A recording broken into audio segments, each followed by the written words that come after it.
Taylor, the 9-year run in Tennessee has officially came to an end.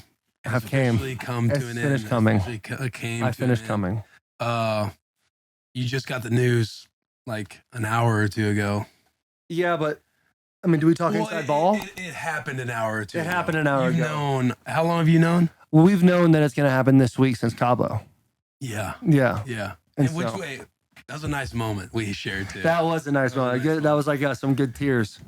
How you feeling right now? A little uncomfortable because we're on the bus and all the boys are back here, and you don't want to I don't know. I guess I don't want to get emotional, but I was yesterday when it was I was supposed to get cut Friday, and then it got moved to today. Mm-hmm. So when I found out yesterday that was happening, I was really upset and I was sad. And then I had a conversation with my wife last night, and today I woke up happy. There's a lot of things in the last 3 years that I wish I could change. I wish I didn't have an ACL. I wish there wasn't a PED and all that stuff. But at the end of it, I'm extremely proud of the career that I've had with the Titans. And I am extremely grateful for being a part of the Tennessee Titans for as long as I have. And being able to be a part of the Titans when the Titans were shit, the stadium was a quarter full and we're 2-14. And now, we're getting there. We're getting full, but not quite 100% full. And the Titans are in a much better position than when I first got there. So I'm extremely proud, and to be honest, I feel free. Really? In a weird way, yeah. I went. Why do you think you feel free? What do you think it was? This is the first time in my life I haven't had my name tied to anything besides the bus. But there is not an expectation on me to play football or to be ready to play football, or if it was being at Catch the Shadows, being ready for that football season, or Chaparral High School or Michigan, and then the Tennessee Titans. There's, even when we were in Cabo, there was a piece of me that's like, should I be doing something? Should I be? And then when I walked out of the building today, said hello to everybody, talked to all the guys that I've been around for a long time. There's a lot of guys that have been in that building for a long time, and I've gotten to know really well. And after those goodbyes, I kind of walked out and I was like, it's a refreshing feeling. Yeah. In a weird way. The mourning process has happened since I got hurt week 2 of the season. Because when I had to go get surgery, I went to Vrabel's office and I said, I know I'm going to get cut. I understand. That is how this is going to work. So the mourning process has been since the fall. And now that it's happened, I really just thought they were going to put me down. They were going to shoot me or something, and it was going to be over. Yeah. But really, I walked in there, and Vrabel and I were talking about Jen and her foot when they first came to Tennessee, and then Rand came in and shook his hand and kind of just sat there for a second. I go, so how's this go? And do you guys put it kill me? Yeah. What's the deal? Pull out the shotgun. And they're just they're like, yeah, we just gotta, we're releasing you and blah, blah, blah. And I was like, yeah, I know. So is that it? And then that was kind of the end of the conversation. It was it. There was a question of whether or not they would not have to go into all the conversation, but the answer is I got cut, and now I just got to figure out what to do. Do you know what you want to do right now? I want to get my knee healthy. Is what I want to do, because ever since that first surgery, I've had it's been a frustrating experience. Mm-hmm. So I want to get that thing back to neutral, recharge the batteries, and figure out where we're at. I would assume the phone will be buzzing for the agent. We don't know yet. We're literally, the transaction doesn't happen until 3 p.m.? 3 p.m. today. So by 3 p.m. tomorrow, I guess. I'm sure you'll be fielding about 31 other calls. No. Maybe 32. No, 30. 30. The 49ers, they got themselves a left tackle. Yeah. 49ers got themselves a stud block. I'm sure everybody, you'll be a hot commodity. You'll be a hot little topic. Taylor and I were last night. I pulled up all 32 teams, and I was like, no, yes, no, maybe. Kind of going through all the teams. What were a few yeses? Top 3? Yeah, because we've talked about it before on the pod. Yeah, my top 3's changed. Has it? Yeah. Does it still include me? Yes. I'm just kidding. This isn't about me. Yeah, it's what's the 3? I want to stay close to Tennessee. I want to be in the same region. So Atlanta. So Jacksonville. Indianapolis or Houston. Oh, you want to stay in the division. You want to stay in the division. Three choices. That's where I want to go. So nothing but love for Tennessee. Yeah. There's this chip that's just dude, I got some Pringles on the shoulder right now, dude. Jacksonville, what's up? Dude, you guys seem like you've been playing pretty well. Yeah. No, I don't want to. I will. Those are the three teams that are for sure knows. That and for sure knows. Hang on now. No, I would not go play for an AFC South team. 3 for 60. No. 20 million a year? What are we talking about, dude? Bro, I'll make that on the bus. I'm good. Okay. Yeah. There must be something I'm not seeing then. Yeah, you didn't see? No. You didn't hear about Chevy? The most greedy. No. Determined, reliable. So you're going to say a few?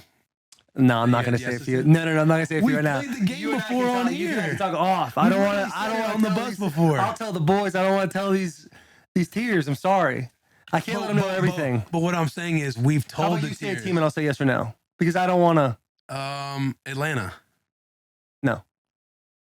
Because Jake Matthews is there.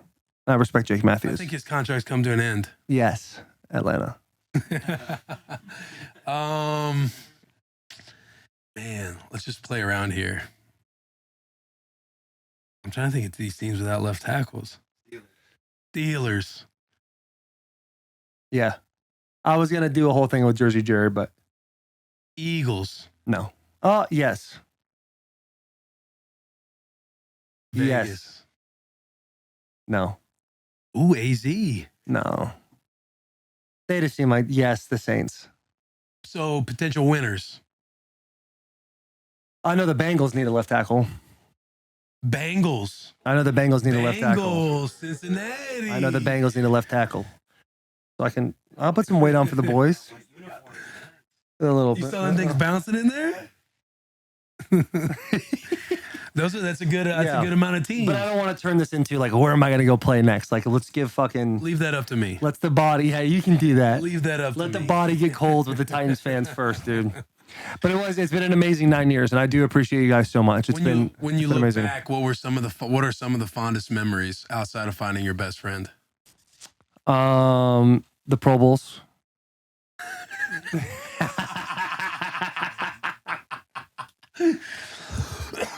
That in 2019, the 2019 playoff run, everything was going right, dude. Like it truly was flow state, like group flow state.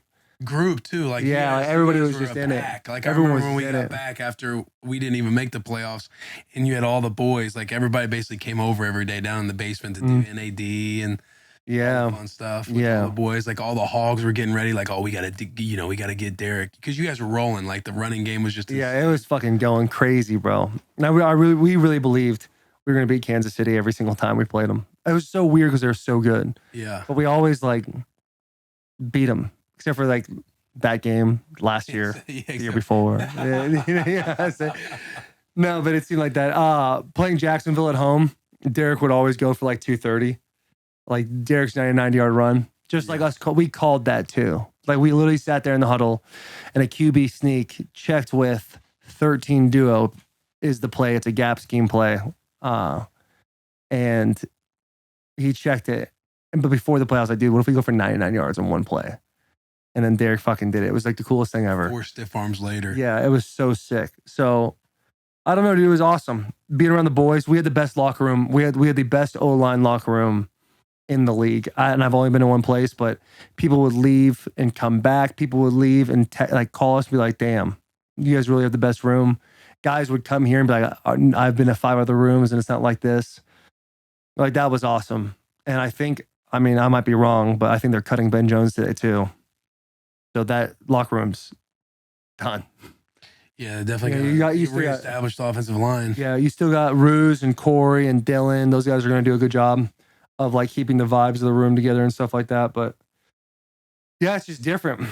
It seems like the Titans are going to be in a unique position, especially in the offensive line category, to find out what's going to happen there. Figure out how to spend some money and draft and all that kind of stuff. Yeah. What about the fans? What about them? 9 years with the fans. What about them? No. Dude, the fans are, mostly ups outside of the booze. Yeah. No. The fans, I would say like it's overwhelmingly positive. Like things have been like I'm not always going to be everyone's cup of tea. Like people want the offensive tackle that's going to just be seen, not heard type vibes, and I respect that 100%. But like, I think I've said this a whole bunch. Like I don't think I could have gone to any other franchise and had the success on the field because how I was able to be on and off the field to allow me to be myself. And I think Tennessee let me have that. So definitely feel like it was just open arms the entire time, and it was absolutely incredible. I loved every bit of being a part of this franchise. And you know, guys leave, like when you came from the Redskins and Rack telling, hey, I didn't like that here. Like it's not a big media franchise. It's not you know, the city isn't like overwhelmed with Titan pride, but like it's grown every single year, and that's like was really cool to be a part of because it was non-existent when I first got here. And you know, you feel like you were a part of that in some sort of way. Like you feel like you were a piece of making that happen and like bringing like the kind of vibe that the Tennessee Titans represent now. Like I feel like I was a big piece in that, and so I'm extremely grateful, extremely.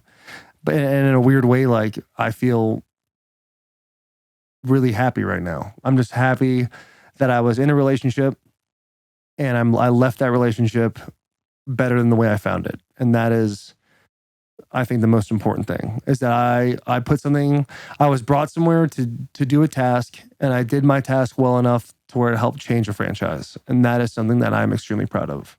You should be, man. Appreciate 9 years on one team. That's rare. Cool. That's really cool. I mean, it's like the 1% of the 1% of the 1. It's all, remember we were in Cabo, talking about 1%. Like, talking about like to the I next know 1%, the next 1%. It's just crazy. It's wild. And to think about playing for another team, like it low key is exciting. Like I've said, like I only want to play for one team and stuff like that. But like if I still have the juice and I can get my knee to feel the way I think it should, where I feel confident enough to go play football, then I have no issue going to play somewhere else. What you saying that now? What new awareness do you feel like you have in being able to say that now? Because probably a year ago, I know when I listened to that radio segment that was taken very well by everybody. Everybody's like, you know, loyal to the soil. I want to play for one jersey or one color and all that kind of stuff. Yeah. Like, what new awareness do you think you found to make you say like, I'm excited to play for somebody else? Or like getting the knee, you know what I mean? Yeah. Having the opportunity to play for somebody else is what I'm most excited for. Like seeing who else out there wants me and respects my game well enough to call and say, this is what we'll pay you to play a position that we've seen your product and we know you're good at. And so that's a great feeling. The loyal, like I'm still loyal. I'm still like, let's say I do go play somewhere else. Cut you open, it's two-tone blue. Yeah, that's what it is. Blue bullets. Yeah, I'm a two-tone blue type of guy. So like that has not changed at all. It is just one of those things where the relationship is over, and I could go and sulk and be upset and just call it quits, or I can call it quits and be happy, or I can go play and be happy. But like though that first option is not an option for me. I don't want to sit there and dwell and worry and think like, oh, the whole world's ending. And the reality is there's going to be multiple teams out there that want my services. Yeah. And I'm good enough to do that. So that's that's an awesome feeling. Should be. It's like, it's weird because just Tennessee. I know. Like Nashville. I know. Like I'm sitting here, it's like sinking in a little bit more. I'm like, damn, like it's fucking, like what a run. I know, because we were sitting there in Cabo and we were talking about it and how it was like, we're just trying to figure out how I feel. Because I would tell you like I'm sad, but I'm also like not as sad as I thought I'd be.